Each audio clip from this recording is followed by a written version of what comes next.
그냥 내가 생각이 떠오르면 글을 쓸 거야. 이거는 나는 글을 쓰지 않을 거야 랑 똑같다는 거죠. 내 인생의 한 문장을 내가 써보면 어떨까?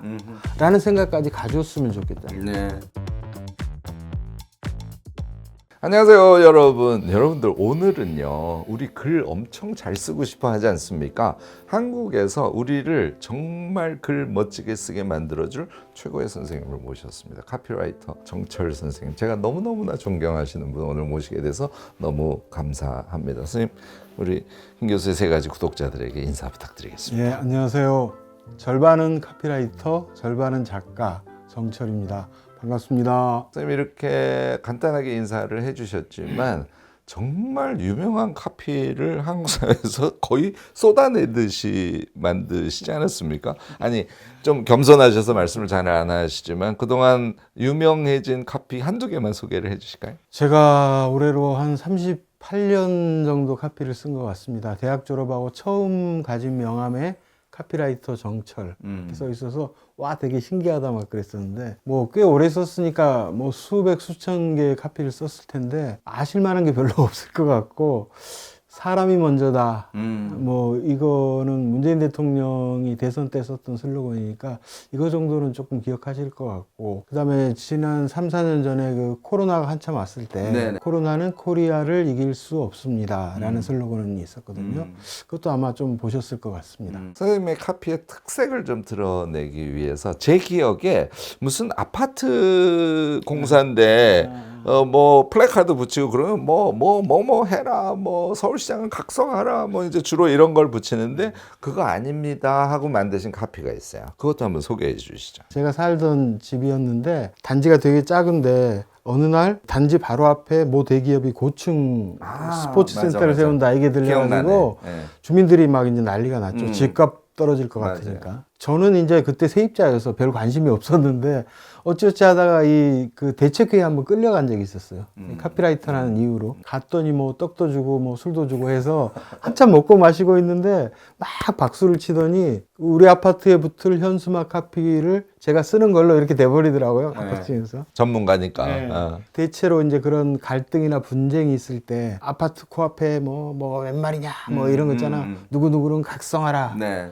이렇게 막 빵빵 지르는 카피들이 막 시뻘건 글씨로 그런 경우가 많은데 저도 카피를 쓰기로 약속을 했으니까 그런 류의 카피에 대해서 고민을 해봤겠죠. 근데 좀 아닌 것 같은 거예요. 그러니까 우리 아파트 주민들의 속은 후련할 수 있는데 일반 시민들의 동의를 얻기는 어려울 것 같다. 오히려 집단 이기주의 같은 걸로 비치기 쉬울 것 같다 해서 무슨 얘기를 할까 고민하다가 우리 아파트에 사는 아이들 얘기를 한번 해보자 라고 생각해서 그때 쓴 카피가 아이들이 햇볕을 받고 자랄 수 있게 한 뼘만 비켜 지어주세요 라고 썼고 그게 이제 길게 현수막으로 붙었는데 다들 감동이죠. 예, 되게 화제가 됐어요. 그리고 결과가 어떻게 됐느냐. 진짜 햇볕을 가리지 않을 만큼 우리 아파트 바로 앞은 2층, 그 다음에 20 몇 층짜리 니은자 빌딩이 거기 들어섭니다. 막 뉴스에 나오고 막 현수막이 그랬었거든요. 그러니까 물론 이제 카피 한 줄이 그것을 100% 견인해낸 건 아니겠죠. 백방으로 다른 노력들이 더해졌겠지만 어쨌든 얘가 사고를 치긴 친 거죠. 네. 저는 사실은 지금 정철 선생님 말씀을 들으면서 글이 힘이거든요. 여러 삶의 영역에서 글이 힘이 돼요. 그래서 여러분들이 지금 글을 엄청 쓰고 싶어하고 글을 열심히 쓰시면서 그 글이 힘이 되도록 만드는 노력은 저는 해야 된다고 생각합니다. 그럴 때 예를 들어서 A4 한 장을 썼어. 저는 거기에 카피적인 문장이 하나는 들어가는 게 좋겠다. 이렇게 개인적으로는 생각을 해요. 그거를 우리 글쓰기를 하시는 구독자 많은 분들이 어떻게 하면 잘할 수 있는지 제가 그동안 정 선생님의 글이나 방송을 봤을 때는 한 7, 8가지 팁이 있더라고요. 그중에 한 가지만 뽑아서 소개를 해 주시면 좋겠습니다. 이제 그 구체적인 뭐랄까 테크닉이랄지 팁이랄지를 얘기하기 전에 먼저 이제 글을 잘 쓰려면은 어떻게 하면 되느냐. 되게 아이러니한 얘기인데 잘 쓰려는 생각을 버려야 된다는 거죠. 글만 쓰라고 하면 왜 부담스러울까? 글이 왜 어려울까? 잘 써야 할 것 같기 때문에 막 잘 쓰려고 막 어깨 힘들어 갔을 때 얘가 사고가 나는 거거든요. 글이 뒤틀리고 분실되고. 그래서 잘 쓰고 싶으면 오히려 잘 쓰려고 하지 말 것. 잘이라는 한 글자를 빵 하고 걷어차버릴 것. 그래야 부담이 좀 내려앉죠. 부담이 없어지면서 글에 내가 접근하기가 쉬워지고 양을 늘리기가 쉬워진다는 얘기죠. 내가 정말 훌륭한 문장 하나를 쓸 거야 라고 생각하면 하루 종일 연필을 종이에 갖다 대고 가만히 아무것도 안 쓰고 있는 것보다 그냥 많이 쓰는 게 제일 좋거든요. 양을 늘리면 그게 질로 틀림없이 바뀐다라는 믿음. 이게 글 쓰는데 가장 첫 번째 접근 방법이라고 생각합니다. 우선 그렇게 해서 완성된 글을 하나 만드는 작업을 반복적으로 지속하세요 하는 말씀으로 들리고, 우리 사실 아이캔 유니버스의 우리 공동체 식구들은 1일 1블로깅 하시는 분들이 엄청 많아요. 그래서 정철 선생님의 지금 말씀을 이미 실천을 하고 있는 분들이 많으실 텐데, 그런데도 내 글이 너무너무나 마음에 들지는 않아. 이런 분들이 계시거든요. 그래서 지금은 이제 기본을 말씀해 주신 거고, 내가 A4 한 장에 글을 썼을 때 거기에 한 문장이라도 카피처럼 쓰고 싶다 하는 분들이 되게 많으세요. 그래서 아까도 말씀드렸듯이 한 가지 팁만 우선 소개를 해 주시기 바랍니다. 제가 이 카피책이라는 책을 썼는데요. 카피라이터들이 물론 이제 많이 보는 책인데 일반 사람들도 글 쓰는데 좀 도움이 많이 된다 그러더라고요. 거기 한 30몇 개 정도의 팁이 있는데 거기 제 1장, 그러니까 가장 중요하다고 제가 생각하는 게 글자로 그림을 그려라 라는 거거든요. 글자로 그림을 그려라. 이게 뭔 말인지 잘 모르겠죠. 글자로 그림을. 캘리그라프 같은 걸 하라는 얘기인가? 그게 아니라 글을 쓸 때 구체적으로 쓰라. 이게 저는 글 쓰는데 가장 중요하다고 생각해요. 글이 구체적이냐 추상적이냐, 혹은 카피가 구체적이냐 추상적이냐, 이게 그냥 카피라이터의 실력 차이라고 단언해도 좋을 만큼 중요하다고 생각합니다. 저희가 아이캔 대학이라는 그 교육 프로그램을 운영을 하고 있는데, 아이캔 대학에서 선생님이 강의하신 거, 선생님의 책을 제가 종합해서 거기에 카피라이터처럼 쓰기라는 강좌가 하나 있어요. 거기에서 여러 가지를 소개를, 선생님의 팁을 소개를 하고 있는데, 그 중에 첫 번째가 지금 말씀하시는 구체적으로 쓰기예요. 저는 그냥 묘사적 글쓰기라고 칭하는데, 예, 같은 말일 수 있죠. 사실 그거를 안 하는 경우가 많아요. 내가 어떤 친구를 만났어. 그러면 그 친구랑 이야기한 내용, 자기가 전하고 싶은 내용만 이야기를 하는데, 그러면 안 되는 거죠. 그러니까 이런 거죠. 구체적으로 쓴다는 거는 그냥 구체적인 게 무조건 좋다가 아니라, 구체적인 글은 제가 아까 글자로 그림을 그려라라고 말씀을 드렸죠. 구체적인 글은 읽고 있으면 머릿속에 이렇게 그림이 그려집니다. 근데 추상적인 글은 그림이 잘 안 그려져요. 그러니까 그림이 그려진다는 거는 내가 메시지만 전달을 하는 게 아니라, 메시지를 전달할 때 사진 한 장을 찰칵 찍어서 머릿속에 같이 입력해 주는 효과가 있다는 얘기죠. 전하고자 하는 메시지를 훨씬 더 생생하게, 훨씬 더 강렬하게, 또 오래 기억에 남게 전달할 수 있는 그런 힘 같은 게 생긴다는 거죠. 그 사람이랑 만났으면 그 사람이 오늘 모자를 쓰고 왔는지, 어떤 옷을 입었는지, 눈동자의 느낌은 어떤지 등등이 묘사됨과 동시에 그와 나는 대화가 소개되는, 그리고 그 대화 내용도 오래 남죠. 글에 힘이 붙는다는 얘기 많이 하잖아요. 내가 5문장짜리 글 한 편을 썼는데 그 5문장이 그림 5장을 그려주면 좋겠지만 쉽지 않거든요. 근데 하나만 구체적인 문장이 그 안에 들어가 있어서 그 사진 한 장을 찰칵 찍어주면 글 전체의 힘이 달라진다. 여러분들, 이거는 오늘 정 선생님 얘기 한마디만 들어도 한두 번 시도해보면 모두가 할 수 있는 굉장히 중요하지만 비교적 수월한 방법입니다. 이거는 연습하시면 되고요. 저는 그런데 묘사적 글쓰기까지는 되는데, 뭐 예를 들어서 은유직유를 한다든, 보통 메타포라고 얘기하죠. 이런 걸 할 때 생각이 아예 안 떠오르는 경우가 있어요. 그런 경우가 사실 되게 많거든요. 그러면 거기에 막혀서 글이 한 걸음 더 못 나간단 말이죠. 이럴 때 뭔가 풀어갈 수 있는 방법이 있을까요? 생각은 원래 안 떠올라요. 아, 그렇나? 생각이 떠오르는 경우는 정말 기적적인 것 같아요. 아이디어든 생각이든. 그러니까 저는 사실 몇 년 전까지도 생각이 떠오르는 줄 알았어요. 내가 무슨 생각이 떠오르면, 아, 이거 좋은 생각이네, 재밌는 생각이네, 막 그걸 글로 쓰는 줄 알았는데, 가만히 생각해 봤더니 생각이 떠올라서 내가 한 경우는 거의 없었던 것 같다. 생각은 떠오르는 게 아니라 찾는 거다. 여러분들, 이 단어 꼭 기억하시기 바랍니다. 돋보기 들고 현미경 들고 그냥 눈에 멀미 날 때까지 찾다가 하나 어쩌다가 발견되는 게 생각이지, 그냥 내가 생각이 떠오르면 글을 쓸 거야, 이거는 나는 글을 쓰지 않을 거야 랑 똑같다는 거죠. 생각은 떠오르지 않고 구체하게 찾는 거다. 진짜 치열하게 찾는 거다. 어디서? 사전?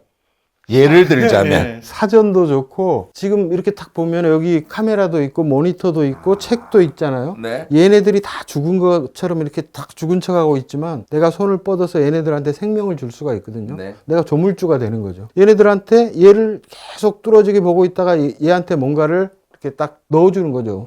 혼을 불어넣어주는 그런 느낌으로. 그러면 여기서 뭔가 하나가 나오는 거죠. 네. 그러니까 내 주위에 있는 모든 것은 지금 나만 보고 있는데 얘네들이 내가 뭔가 들고 가서 사용해 주기를 기다리고 있다. 네. 나는 조물주다. 얘네한테 생명을 주면 된다. 그거를 하다 보면은 그게 아이디어고 거기서 찾는 거죠. 지금 말씀을 이제 무식한 제가 카피의 무식한 제가 번역을 하자면 제가 이제 평상시에 닥치는 상황이기 때문에 그래요. 글을 쭉 쓰다가 뭔가 좀 표현을 이렇게 잘 하고 싶은데 안 떠오르네. 생각을 떠올려야지. 이게 답이 아니라는 말씀을 하시는 거예요. 심지어는 내가 치고 있는 그 책상 앞에서 내 눈에 보이는 사물들이나 이런 것들을 하나의 계기로 해서 좋은 표현이나 좋은 내용을 생각해 보세요 하는 지금 말씀을 주신 거거든요. 저는 사실은 근데 제가 중간에 사전은 어때요? 이렇게 여쭌 거거든요. 그것은 눈에 보이는 사물뿐만 아니라 여러 가지 자료들이 그 역할을 할 수 있겠죠. 저는 이렇게 딱 책상 앞에 제 책상 앞에 앉으면 요 한 30cm 정도 떨어진 왼쪽 여기에 365일 국어사전이 있어요. 하루에도 몇 번씩 이걸 들여다봅니다. 역시 사전을 보시네요. 얘를 들춰보는 이유는 그러니까 내가 어떤 단어를 글에 투입하기로 딱 결정을 했는데 물론 아는 단어인데 그 단어를 넣기 위해서는 이 단어가 가진 정확한 의미를 한 번 더 체크해야 될 필요가 있을 때가 있잖아요. 네, 그런 그럴 의미도 때, 있죠. 그럴 때도 물론 보지만은 아까 말씀하신 대로 생각이 꽉 막혀서 진도가 안 나갈 때 얘를 그냥 이렇게 훑어봐요. 그러면 몇 개 단어들이 이렇게 보일 거 아니에요? 그게 탁 걸리는 경우들이 있다는 얘기죠. 네. 그래서 거기서부터 시작해서 내가 아까 뚫지 못한 그 벽을 뚫고 글이 나갈 수가 있는 거죠. 근데 걔가 스타트를 해줬지 끝까지 그 단어가 남지는 않아도 돼요. 상관없어요. 네. 그러니까 나는 얘 때문에 내 뇌가 운동을 하기 시작했고 움직이기 시작했다는 거죠. 그리고 나중에 결과적으로는 얘와 전혀 상관없는 어떤 문장이 생산이 될 수도 있죠. 근데 얘가 뭔가 시동을 걸어주는 그러니까 그런 것들은 모든 게 다 된다는 얘기예요. 내 주위에 있는 모든 것들이 나한테 글을 쓰는 어떤 계기를 툭툭 만들어주는 뭐랄까 요소라 그럴까요? 네. 사실 뭐 제가 조금 얘기를 하는 게 오히려 선생님 얘기를 줄이는 역할을 해서 좀 제가 덜 하려고 노력은 하는데 아니요. 근데 사실 이게 우리가 엄청 중시하는 그 질들레스 참 기가 막히는 사람인데 잠재성을 영어로 버추얼리티로 번역을 해서 이건 무슨 얘기냐면 잠재성은 저 깊이 있는 게 아니라 버추얼하다는 건 표층 바로 밑에 있다는 의미거든요. 그러니까 그게 우리한테는 생각으로 떠오르지는 않지만 잠재성으로 존재해. 그런데 사전을 보다가 그 잠재성에 가까운 놈이 걸리면 퍽 하고 반응을 하는 거, 트리거 같은 역할을 하는 거거든요. 지금 선생님이 말씀하시는 세계는 우리가 버추얼리티를 갖고 있고 그걸 글쓰기를 하면서 계기만 주어지면 내가 갖고 있는 잠재성을 현재성으로 팍 튀어오르게 할 수 있다는 설명이세요. 굉장히 중요한 원리죠. 내가 뭔가를 쓰려고 하고 내 머릿속에는 뭔가가 약간 완벽한 형체는 아니지만 뭔가가 있는데 그게 완벽한 형체가 될 때까지 가만히 기다리고 있으면 형체가 되지 않는다는 거죠. 답이 안 나오는 거죠. 예. 자꾸 얘만 보지 말고 이렇게 갈 수도 있는 거잖아요. 여기 사전이 있으면 사전이고 거울이 있으면 거울로부터 뭔가도 얻어낼 수도 있고. 예. 선생님이 이번에 인생을 건너는 한 문장이라는 이 책을 내셨는데 저는 이 책을 받아들고 사전 대신 이 책을 옆에 두라고 책을 만드신 거 아닌가 하는 감을 잡았어요. 제가 정말 권하는 거는 글을 쓸 때 문장은 다 썼어요. 그중에 두세 문장을 멋지게 쓰고 싶은데 생각이 진행이 안 돼. 그럴 때는 지금 얘기한 것처럼 트리거를 찾아야 되거든요. 사전 좋고요. 저는 이런 책을 권해요. 이 책 보시면 여기에 이렇게 카피들이 들어있어요. 아무데나 보시고 이거 괜찮네 하고 떠오르면 그것을 변형해서 자기 카피 문장으로 쓸 수 있도록 그런 의도로 만드신 책 아닐까요? 예. 내가 생각해도 너무 설명을 잘했어. 사전은 단어들의 나열인데 이건 문장 사전이라고 할 수도 있겠죠. 문장이 나열돼 있으니까. 그래서 내가 글을 쓸 때 막혔을 때 아까 말한 그 트리거를 얘를 사용할 수도 있다라는 말씀이잖아요. 충분히 저는 그게 가능하다고 생각하고요. 얘 거를 비슷하게 흉내내서 베낀다, 패러디한다. 나는 굉장히 좋은 글쓰기 방법이라고 생각해요. 그게 창조죠. 그럼요. 사실은. 다 모방에서 시작이 되는 거거든요. 그 모방을 진짜 잘했을 때 이게 좋은 글이 나온다는 거죠. 이 책의 목차를 보시면요. 제일 앞에는 이제 인생을 건너는 한 문장, 그다음에 자연, 그다음에 사람과 사람 사이를 흐르는 한 문장, 동물, 질문 한 문장, 생명, 그다음에 오직 나를 위한 한 문장, 이렇게 목차가 돼 있어요. 그러니까 아까 글을 쓰다가 막히면 생각을 떠올리려고 하지 말고 주변을 보시고 내 눈에 보이는 것을 트리거로 써라, 사전을 트리거로 써라, 이런 말씀을 하셨어요. 그런데 그 트리거가 되는 종류들이 사실 여러 종류가 있거든요. 그런데 그 종류들을 사실 목차로 좀 나눠 놓으신 그런 느낌을 제가 받았어요. 그렇게 관찰을 했어요, 사실. 그러니까 예를 들어서 내가 책을 잘 읽었네. 동물편이 있으면 그냥 막 생각나는 대로 쓰는 게 아니라 내가 알고 있는 동물들을 다 써놔요, 앞에. 네. 하나씩 관찰하기 시작하는 거죠. 네. 뭐 호랑이도 관찰을 했을 것이고 생쥐도 관찰을 했을 것이고 내가 갑자기 호랑이를 소재로 한 좋은 문장이 갑자기 떠올랐다, 이건 없다는 거죠. 내가 호랑이를 가지고 막 씨름을 해야 어쩌다 하나 걸리는 거죠. 그 다음에 또 자연이면 뭐 바람, 무지개, 뭐 장마 이런 거 가지고 또 한동안 또 거기에 몰입해서 씨름하고 이러면서 이제 늘려가는 거죠. 사실 제가 아까 A4 한 장에 한 문장이라는 말씀을 드렸는데 여러분들 글쓰기 하실 때 꼭 머릿속으로 정철 선생님 떠올리세요. 카피. 한 문장에 한 개 카피 쓰려고 노력하시면 글에 재미가 붙고 힘이 붙고 합니다. 그럴 때 오늘 우리가 얘기한 것처럼 다양한 트리거를 사용하려고 노력을 하시기 바랍니다. 아까 이제 이 책 안에 동물편이 들어있는데 호랑이 그러셨어요. 정 선생님이 또 엄청 잘하시는 게 끝말을 가지고 장난을 잘 치세요. 그 방법도 좀 소개를 해주시죠. 제가 이제 제 주특기가 말장난입니다. 말장난인데 그게 이제 보통 문학에서는 언어유희라고 네. 좀 폼을 잡아서 얘기를 하는데 저는 그냥 말장난이란 말이 좋아요. 진짜 장난하듯이 쓰는데 제가 이제 글을 말장난을 해서 이렇게 글을 쓰다 보니까 이게 이제 어떤 유형으로 이렇게 분류가 되더라고요. 그래서 조립, 분리, 중의, 리듬 뭐 이런 식으로 제 책에 보면 6, 7가지 정도가 나눠지는데 그게 다 말장난인데 말장난 할 때 그 우리말 역순사전이라는 사전이 있어요. 이게 굉장히 도움이 많이 돼요. 예를 들어서 단국대학교 카피를 쓴다. 그러면 어떻게 쓰고 싶은가? 단국대는 뭐뭐대 이렇게 쓰면 리듬이 좀 괜찮잖아요. 네네네네. 단국대는 뭐뭐대. 그러면 이걸 한 5세트 정도 내가 만들고 싶다.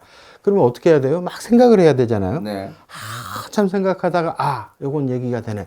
단국대는 기상대 얘기가 된다. 왜? 내 미래를 알려주니까. 뭐 이렇게. 또 한참 생각하다가 단국대는 지렛대. 나를 이렇게 들어서 올려주니까. 네. 2개를 찾았어요. 네. 근데 이게 5세트를 만들어야 되는데 3개가 잘 생각이 안 나요. 네. 그리고 대로 끝나는 3음절 중에 뭐 기상대나 지렛대보다 더 훌륭한 말이 있을 수는 있는데 내가 그 순간에 생각이 안 날 수가 있잖아요. 네. 그때 사용하는 게 우리말 역순사전이라는 건데 네. 역순사전은 국어사전이 모든 단어의 첫 글자를 살펴서 가나다 순으로 쭉 배열해 놓은 책이라면은 역순사전은 세상 모든 단어의 마지막 글자를 살펴서 가나다 순으로 배열해. 대대 대자로 끝나는 말은 이거예요. 배에 딱 들어가가지고 3음절만 찾으면 쫙 수십 가지가 나오잖아요. 네. 그 중에서 내 입맛에 딱딱딱 맞는 것만. 3개 더 고르면 5개. 그렇죠. 아까 2개 했으니까. 근데 이게 역순사전이 없으면 막 머릿속에 자꾸 뭐 단두대 이런 생각만 하고 갔을 수도 없고 그렇잖아요. 그래서 특히 말장난할 때 혹은 뭐 라임을 맞추는 무슨 노래 가사를 쓰는 것도 이 역순사전이 도움이 되고 해서 그걸 한번 이용해 보면은 말장난에 크게 도움이 됩니다. 이건 근데 여러분들 설명이 필요합니다. 제가 정철 선생님의 이 이론을 듣고 역순사전을 살려고 들어가 봤더니 파는 데가 없는 거예요. 절판 상태. 절판이 됐어요. 그때 제가 엄청 비싼 돈, 역순사전이 이렇게 두꺼워요. 엄청 비싼 돈을 주고 중고 서점에서 역순사전을 산 적이 있어요. 그래서 지금 말씀 듣고 이제 역순사전 살려고 바로 그 교보 들어가도 없습니다. 요거는 시스템 이용하시면 돼요. 그 얘기도 잠깐 소개를 해주시죠. 실제로 우리 사용할 수 있게. 아마 어딘가에 뭐 현책방에는 발견할 수 있을 텐데 그거 뭐 쉬운 일이 아니고 지금 저희 사무실에 오시면 있어요. 아니면은 그 원래 냈던 출판사에서 다시 재출간을 해주는 수밖에 없는데 당장은 그 같은 효과를 거의 볼 수 있는 게 포털 들어가서 예를 들어서 리라고 치면은 리로 끝나는 말하고 툭 치면은 쫙 나오거든요. 그걸로 일단은 활용을 하시면은 네. 어느 정도 네. 효과는 볼 수 있습니다. 예전에 우리말 뭐였더라 무슨 사이트가 있었는데 거기에 역순사전이 들어 있었거든요. DB로. 근데 요새 그런 것들이 다 이제 사실 많이 안 쓰니까 쇠퇴해버리고 이제 없어지긴 했습니다만 저는 뭐 좀 딴 얘기입니다만 우리 한글학회나 이런 데서 이런 DB 작업을 좀 적극적으로 해주셔서 한글학회 사이트에 들어가면 역순 검색을 할 수 있어. 뭐 이런 상태가 되면 너무너무 좋겠네요. 그죠? 그죠. 그냥 제안 말씀 드려봤습니다. 역순의 단어를 찾는 거 말고도 아까 한 7가지 정도의 카피를 만들 때 우리가 언어의 유희를 한번 해볼 수 있는 그런 방법을 말씀해 주셨는데 한 가지만 더 좀 말씀을 듣고 다음 얘기로 가겠습니다. 하나를 더 말씀을 드린다면은 그 글이라는 것은 단어와 단어를 끊임없이 조립하는 행위거든요. 단어를 조립해서 문장이라는 것을 만들어내고 문장 몇 개를 조립하면은 글 한 편이 완성이 되는데 우리는 단어와 단어를 조립할 때 늘 해왔던 조립을 합니다. 익숙한 단어를 조립해요. 네, 아름다운 꽃, 네, 아름다운 여인, 아름다운 금수강산. 근데 이렇게 익숙한 단어를 조립을 해놓고 글이 진부하다, 재미가 없다고 툴툴거려요. 당연하죠. 진부한 조립을 했으니까, 진부한 조합을 했으니까 글이 진부해지는 거죠.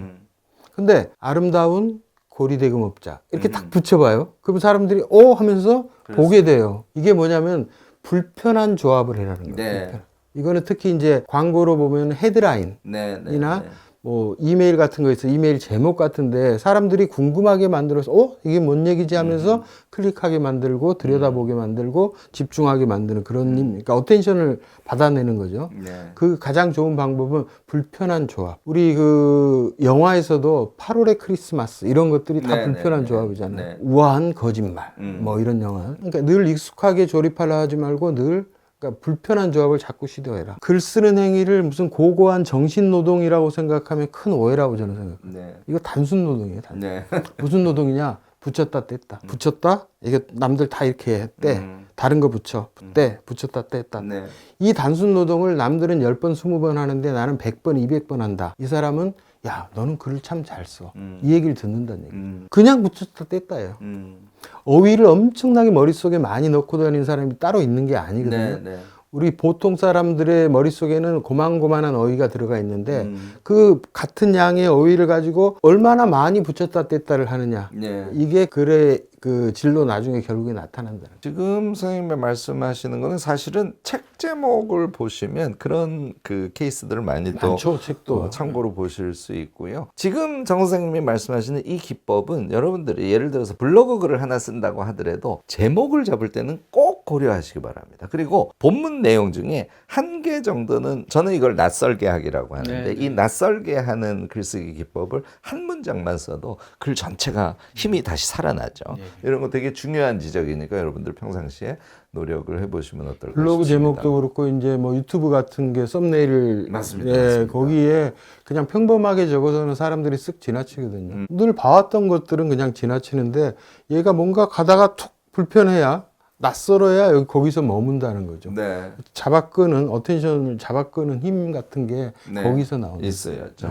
뭐 우리 유튜브에서 좀 정치적인 발언이나 이런 것들을 안 하기 때문에 그냥 비유적으로 말씀을 드리면 철학적 사조 중에서 악의 평범성, 이 한나 아렌트죠. 이것도 사실은 낯설게 한 조합이라서 사실 되게 심오한 철학이고 되게 한나 아렌트 거기다 만연체잖아요. 도대체 인간의 조건이라는 책 등을 읽어낼 수가 없는 건데 악의 평범성은 우리 모두가 알고 있어요. 사실 이런 낯설게 하기 기법에 의해서 우리의 글의 맛을 더 높일 수 있다는 말씀을 오래된 미래. 오래된 미래. 네, 맞습니다. 그 라다크말 지금 말씀하신 거잖아요. 그러니까 우리가 책이 그렇게 쉽지는 않고 깊이도 있고 꽤 어려운데도 저 책이 되게 많이 팔렸어. 거의 대부분 이 낯설게 하기에 아주 익숙한 책들이죠. 책 제목 정말로 치열하게 낯설게 하기에 고민 많이 하는 것 같아요. 맞아요. 제가 정생님의 카피의 어떤 지향성을 외람되지만 좀 알고 있어서 앞에 잠깐 말씀을 드렸지만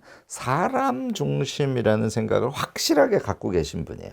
글이 항상 사람 중심이 되어야 된다고 말씀을 하시는데 예를 들어서 우리가 어떤 추상적인 주제에 대해서 글을 쓰려고 해. 그때 그 글을 사람 중심으로 만들려면 어디에 좀 신경을 쓰면 될까요? 글은 그 시선을 쫓아가거든요. 그러니까 내가 시선을 어떤 제품에 하느냐, 어떤 물건에 하느냐, 어떤 기술에 하느냐, 그거하고 그 제품이나 그 물건이나 그 기술을 사용할 사람 쪽에 두느냐에 따라서 하는 얘기가 달라질 수가 있죠. 네. 똑같은 얘기를 예를 하나 들어보면 아까도 아파트 얘기 하나 했는데 용인의 한 아파트가 분양 광고를 한다. 네. 근데 서울보다 분양가가 싸다는 게 가장 큰 매력이다. 네. 경쟁력이다. 그럼 1억 정도 싸다고 칩시다.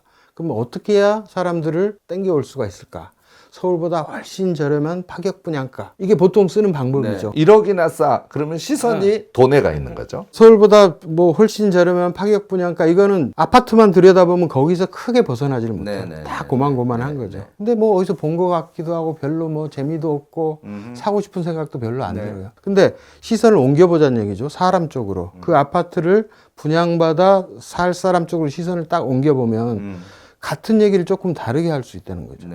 자, 그 사람들한테 이 얘기를 어떻게 표현할 수 있을까? 용인에 집 사고 남는 돈으로 아내 새 차 뽑았다. 라고 얘기를 할 수가 있는 거죠. 똑같은 얘기예요. 똑같이 1억 사다는 얘기인데 뭐 파격 분양가하고 아내 새 차 뽑았다는 완전히 느낌이 다르고 재미도 다르고 빨아들이는 힘도 다르다는 얘기죠. 이게 사람 이야기의 힘이라고 합니다. 그러니까 세상에서 가장 재밌는 얘기는 사람 얘기예요. 힘 있는 이야기, 사람 얘기. 또 울림이 가장 큰 얘기. 아까 그 아파트 아이들 얘기도 그게 사람 이야기였기 때문에 사람들한테 울림을 줬을 거거든요. 그래서 가능하면 사람에서 이야기거리를 찾으려고 막 애를 써라, 노력을 해라. 여러분들 그런 샘플이 이 인생을 건너는 한 문장이라는 이 책 안에 들어있어요. 그래서 아까 정 선생님은 완전 전문가니까 사전을 옆에 두신다면 저는 이런 종류의 책을 한두 권 옆에 두시고 글쓰기를 하시면 이게 하나의 힌트, 트리거가 돼서 여러분들의 글의 맛이나 힘을 더해주는데 큰 도움이 되지 않을까 싶습니다. 그런데 우리가 여러 가지 지금 요령을 들었기 때문에 이제 충분히 도움이 됐어요, 이미. 근데 제가 한 가지 궁금증이 남아있어요. 인생을 건너는 이게 도대체 뭐냐? 문장 하나가 우리 인생을 건너게 해줍니까? 무슨 의미로 이런 책 제목을 잡으셨을까요? 그 처음에 생각이 이랬어요. 그러니까 우리가 인생이 되게 평탄한 길만 걷지는 않잖아요. 누구나 뭐 개울도 만나고 언덕도 만나고 진눈깨비 내리는 날도 있고. 근데 그때 사람들은 그 힘든 시간을 건널 때 어떤 좌우명 같은 걸 딱 가슴에 안고 나는 이렇게 살아야 해. 지금 힘들지만 이 좌우명을 내가 지키면서 하면 이 시기를 건널 수 있어. 뭐 이런 식으로 많이 생각하는데 대개 좌우명을 옛날 유명인의 명언에서 많이 찾죠. 뭐 아는 것이 힘이다. 뭐 이런 것들이죠.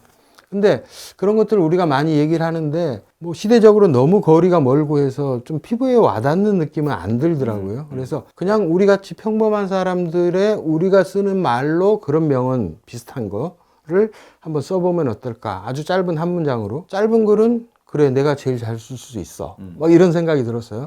그래서 그런 느낌으로 쭉쭉쭉쭉 글을 써나가다 보니까 이게 이제 321개의 문장을 제가 찾았고 두 문장도 아니고 딱 한 문장으로만 무조건 이렇게 우리가 좌우명 같은 그런 내 인생에 힘들 때 나를 이렇게 토닥토닥 해줄 수 있는 한 문장이 여기 들어있다. 이 중에서 내가 내 인생의 한 문장을 찾아야지 하면서 책을 읽을 수도 있고 조금 더 욕심을 내면 그래 정철이라는 사람은 이렇게 썼네. 근데 내 인생의 한 문장을 내가 써보면 어떨까? 라는 생각까지 가져왔으면 좋겠다. 왜? 이건 제 한 문장이고 네 한 문장은 네가 쓰는 얘기죠. 그죠? 네. 그래서 이걸 쓰다 보면 그런 욕심이 저는 일 거라고 생각합니다. 제가 그냥 예를 하나 그냥 펼쳤어요. 예를 하나 들어볼게요. 그러니까 이거는 아마 돈에 대한 정 선생님의 좌우명에 해당하겠죠. 돈밖에 모르는 사람은 돈을 모른다. 이렇게 쓰신 거예요. 그러니까 돈의 일종의 대꾸 같은 거죠. 그 하단에 나 또한 돈을 안다 할 수 없으니 술로 설명해야겠다. 술밖에 모르는 사람은 술을 모른다. 늘 취해 있는데 어찌 술을 알겠는가. 이런 글이에요. 느낌이 오시죠? 그러니까 이런 글이 여기 좋은데요? 300개 이상 정 선생님 쓰신 거 아니에요?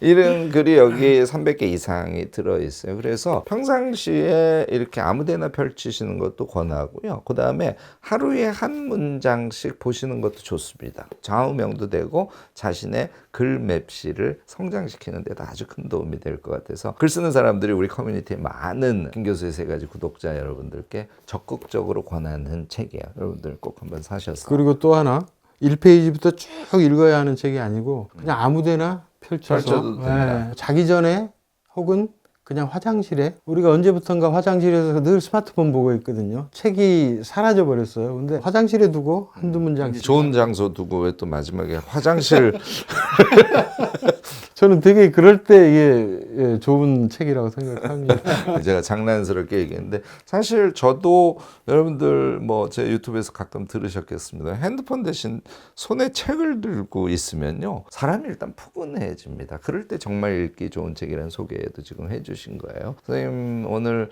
사실 정 선생님 굉장히 이 카피라이터계에서는 되게 바쁘신 분인데 멀리 여기까지 와서 출연해 주셔서 너무 감사한데요. 마지막으로 우리 글 잘 쓰고 싶어하는 구독자들에게 글과 관련해서 이런 것들을 한번 더 신경 써보세요 하는 마지막 메시지 한 가지 부탁드리겠습니다. 이 책에 있는 한 문장을 제가 드리면서 끝나는 게 좋을 것 같은데요. 꽃집 주인은 꽃향기를 맡을 수 없다 라는 문장이 있거든요. 그러니까 장미와 백합과 튤립이 한꺼번에 코를 향하면 정체 모를 냄새가 되고 만다는 거죠. 그래서 하나를 말하라, 한마디로 말하라, 한 번만 말하라. 이게 글 쓰는데 되게 중요한 팁이라고 생각합니다. 그러니까 내가 이 얘기도 하고 싶고 저 얘기도 하고 싶고 막 서너 가지 얘기를 한꺼번에 거기다 우겨놓으면 얘네끼리 싸우느라고 하나도 전달이 안 된다는 얘기죠. 그래서 글을 쓰기 전에 내가 세 가지 얘기를 할 게 있으면은 이 셋 중에 지금 내가 무슨 얘기를 하는 게 가장 옳은가를 생각을 하고 딱 하나가 결정이 되면 나머지 두 개를 버린다는 거죠. 요거 조금 끼워 놓고 이러고 하지 말라는 거죠. 그럼 메시지가 이제 흔들리고 혼란스러워져 버린다. 그래서 하나만 말하겠다는 생각으로 글을 쓰면은 글이 굉장히 간결해지고 전달력도 굉장히 뛰어나고 그렇게 쓸 수 있다고 생각합니다. 네. 하나의 내용의 글을 하나의 메시지의 글을 한 장 쓰실 때 그 안에 하나의 카피적인 문장 넣기. 오늘 결론은 그렇게 하도록 하겠습니다. 그래서 김 교수의 세 가지도 나는 되게 이름이 좋은 것 같아요. 네. 이게 김 교수의 공부방하고는 느낌이 많이 다르거든요. 네. 구체성이 있어요, 세 가지. 네. 그리고 네. 세 가지가 뭐지 하면서 한번 네. 호기심도 가고 네. 공부방은 뭐 교육 하나 보다 이렇게 되잖아요. 네. 그 구체성도 약간 담고 있고 낯설게 하기도 약간 성공하고 있고 그래서 네. 정말 좋은 제목이라고 생각합니다. 감사합니다. 야, 한국 최고의 카피라이터에게 세 가지, 김 교수의 세 가지가 좋다는 얘기를 들으니까 너무 신나네요. 보통 제 유튜브에서 나가는 영상보다는 길이가 좀 긴 게 나갔지만 글 잘 쓰고 싶은 분들, 잘이라는 단어를 빼라에서부터 시작해서 구체적인 요령들 그리고 여러분들이 좋은 문장 하나를 끼워 넣으려고 할 때 사전적인 역할을 하는 이 책에 대한 소개까지 오늘 아주 풍성한 내용을 담았습니다. 바쁘신 중에도 와주셔서 너무너무 감사드리고요. 초대해 주셔서 고맙습니다. 우리 마지막으로 김 교수의 세 가지 구독자들에게 인사하면서 끝내도록 하겠습니다. 선생님 감사합니다. 고맙습니다. 끝까지 봐주셔서 너무너무 감사합니다. 고맙습니다.